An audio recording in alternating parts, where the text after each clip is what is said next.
sila. Wala na. Dahil pinatakas ang nanay mo. Ako nga siya pinakulong eh. Dahil ang tinulungan niya ang mga kriminal. Kaya ko lang pinatakas siya na mo at ang kuya mo dahil ayoko nang lumala yung peligro at gulo na nangyayari sa pamilya natin. Lagi mong sinasabi, nagtitiis ka para mapagtimpo at maayos ang pamilya natin. Sana nga na totoo sinasabi mo. Dahil yun ang gusto kong paniwalaan.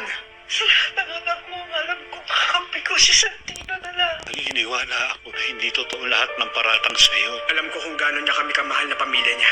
Gagawa ko ng paraan para makalaya siya. Nasa sa tanggol, bakit di mo siya sinama? Hindi ko siya pinilit, Papa. Binigyan ko siya ng pagkakataon. Makapag-isip-isip. Buong buhay kitang hinintay at tinanap tanggol.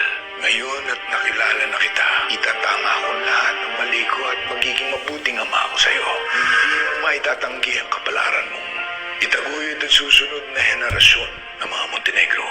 Pinipilit niya ako sama kanina. Ang sabi niya. Punta ka sa mansyon. Gusto kong ipakilala sa'yo ang lola mo. Puntahan mo para makilala mo ang tunay mong pamilya.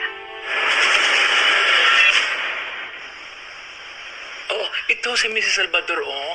Pwede natin itong lapitan. Ayan pa, may telepono siya. Pwede kong tawagan yan. Di ba? Sino pa? Oo. Sino pa? Di, bunan.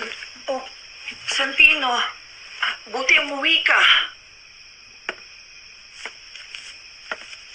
Ang nanay mo nakakulong. Alam ko, Pula. Dinalo ko na po siya doon. Santino, nag-iipon kami ng pera para pampiyansa ng nanay mo. Ang laki-laki ng halaga, 100,000.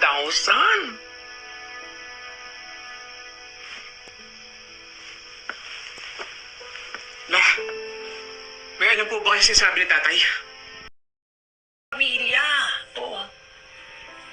Nanay mo yun. Kilala mo ang pagkatao niya. Nararapat lamang na pakinggan mo muna siya bago ka makinig sa mga sinasabi ng tatay mo.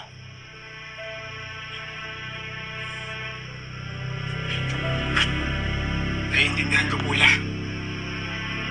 Alam ko pong marami nang ginawang sakripisyo sa atin si nanay. Kaya imposibleng totoo yung binibinta sa kanya ni tatay. Nagagawa po ako ng paraan para mapalaya ko si nanay. Salamat, Santino.